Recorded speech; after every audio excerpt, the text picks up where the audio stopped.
ایک ایسا جنگجو گروہ جو غریب تھا لیکن چند سالوں میں دنیا کی سب سے طاقتور خفیہ طاقت بن گیا۔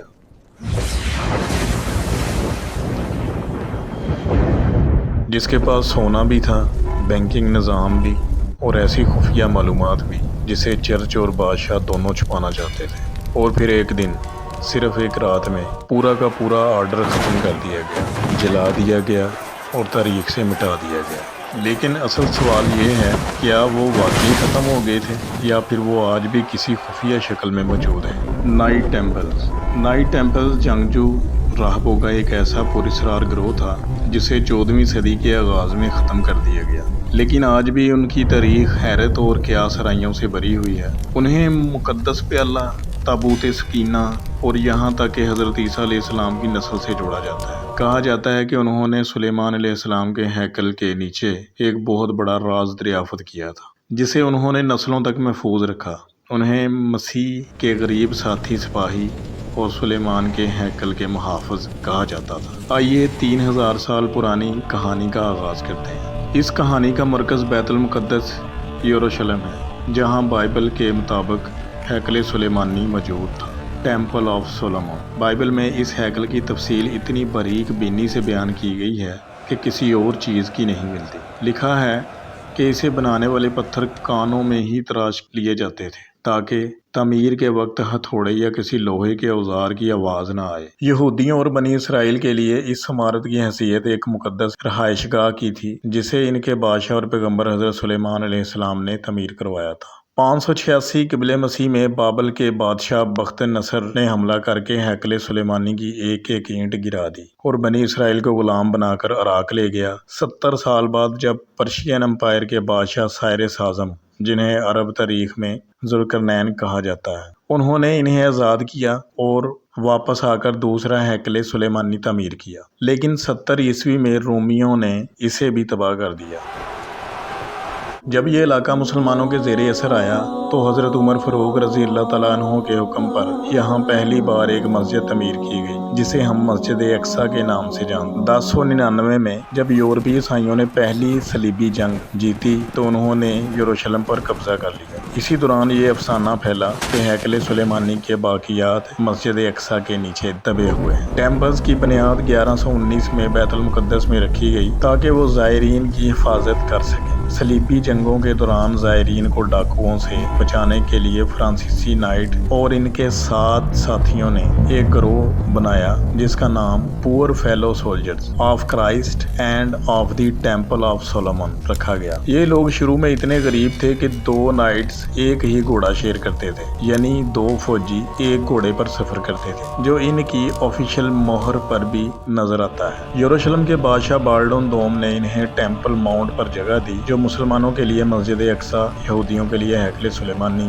اور عیسائیوں کے لیے مقدس ترین جگہ ہے۔ یہاں ٹیمپلز نے 9 سال تک زمین کے نیچے کھدائی اور تحقیقات کی۔ مغربی نظریات کہتے ہیں کہ وہ حضرت سلیمان علیہ السلام کا خفیہ علم اور خزانہ ڈھونڈ رہے تھے، جیسا کہ ڈی ونچی کوڈ جیسی فلموں میں دکھایا گیا۔ قرآن مجید سورہ بقرہ آیت 102 کے مطابق حضرت سلیمان علیہ السلام نے کوئی جادو نہیں کیا تھا۔ تفسیر ابن کثیر کے مطابق شیاطین نے جادو کی کتابیں لکھ کر ان کے تخت کے نیچے چھپائی تھی تاکہ لوگوں کو گمراہ کیا جا سکے۔ ٹیمپلز نے وہاں سے کیا نکالا، اس کا کوئی حتمی ثبوت نہیں، لیکن 9 سال بعد جب وہ وہاں سے نکلے تو وہ مکمل طور پر بدل چکے تھے اور دیکھتے ہی دیکھتے یورپ کی امیر ترین قوت بن گئے۔ 1139 میں پوپ نے انہیں ایک خاص مذہبی فرمان کے ذریعے قانونی حیثیت دی۔ یہ بہت تیزی سے امیر ہو گئے کیونکہ لوگ انہیں بڑی مقدار میں عطیات دیتے تھے اور امیر خاندانوں کے نوجوان اپنی دولت سمیت گروہ میں شامل ہو جاتے تھے۔ انہیں مقامی قوانین اور ٹیکس سے استثناء تھی، جس سے ان کی طاقت مزید بڑھ گئی۔ ٹیمپلز نے دنیا کا پہلا انٹرنیشنل بینکنگ سسٹم بنایا۔ یروشلم آنے والے عیسائی زائرین کی حفاظت کے لیے چرچ نے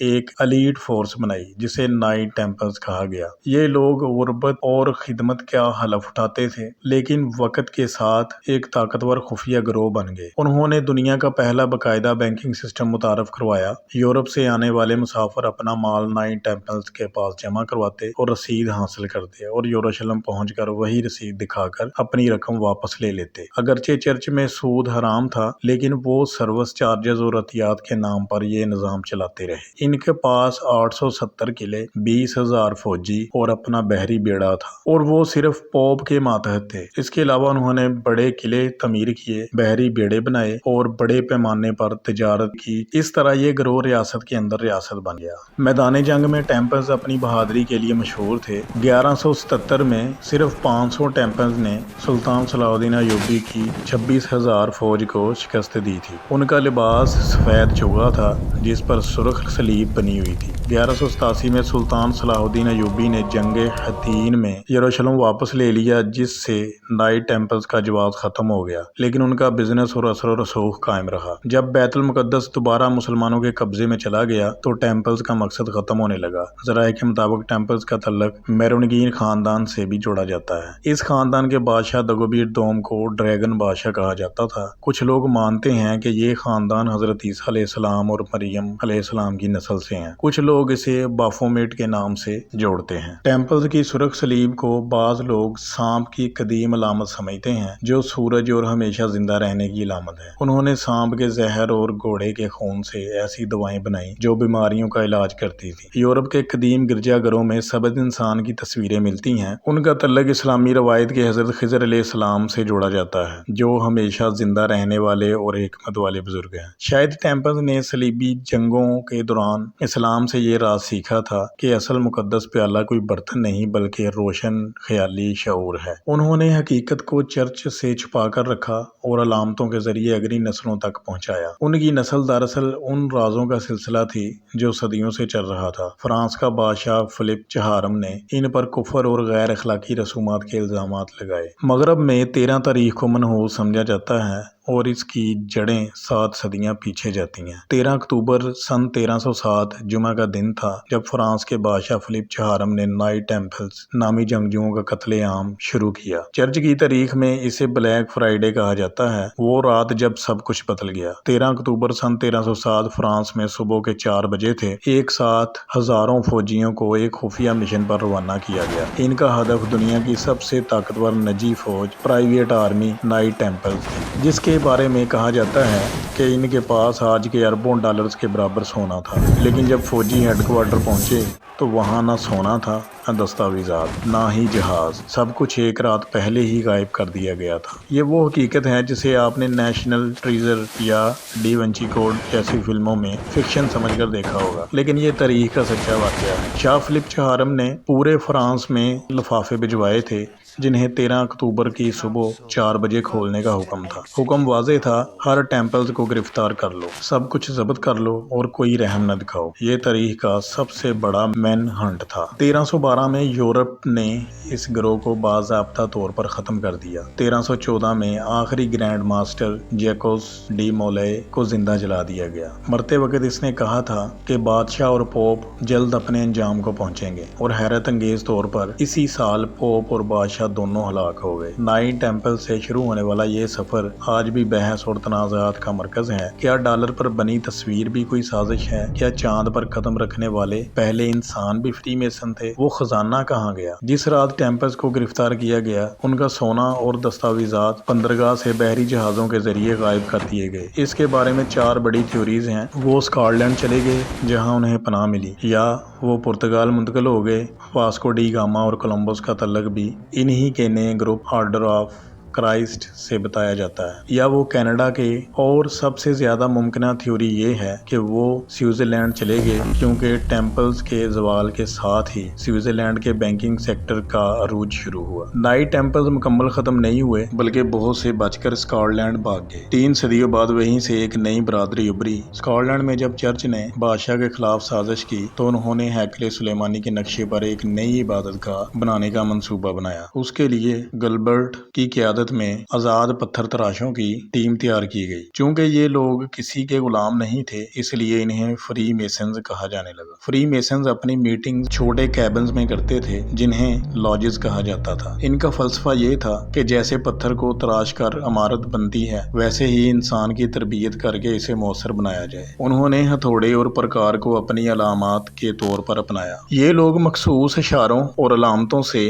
ایک دوسرے کو پہچانتے تھے جو عام آدمی کی سمجھ سے باہر تھے۔ بہت سے لوگ سمجھتے ہیں کہ فری میسنز ایک خفیہ تنظیم ہے، لیکن در حقیقت یہ رازوں والی تنظیم ہے۔ ان کے لاجز پوری دنیا میں گوگل میپس پر مل سکتے ہیں، یہاں تک کہ پاکستان کے شہر لاہور میں مال روڈ پر چیرنگ کراس کے پاس فری میسن ہال موجود تھا۔ جنگل بک کے مصنف روڈ یارڈ نے اسی لاج سے وابستگی اختیار کی تھی۔ 1972 میں پاکستان میں ان کے دفاتر اور لاجز کو بند کر دیا گیا۔ اگرچہ ٹیمپلز کے خاتمے اور فری میسنری کے آغاز میں 300 سال کا فرق ہے، لیکن ان کے عقائد، خفیہ رسومات اور برادرہڈ کے نظام میں حیرت انگیز مماثلت پائی جاتی ہے۔ ایک سابق فری میسن راجر مورنو نے انکشاف کیا کہ یہ لوگ باقاعدہ ایسی محفلیں سجاتے ہیں جہاں شیطان انسانی شکل میں نمودار ہوتا ہے اور انہیں ہدایات دیتا ہے۔ ابلیس نے خود اعتراف کیا کہ اس نے ڈاؤنزم، ارتقاء جیسے نظریات اس لیے پھیلائے تاکہ لوگ خدا کے تصور سے دور ہو جائیں اور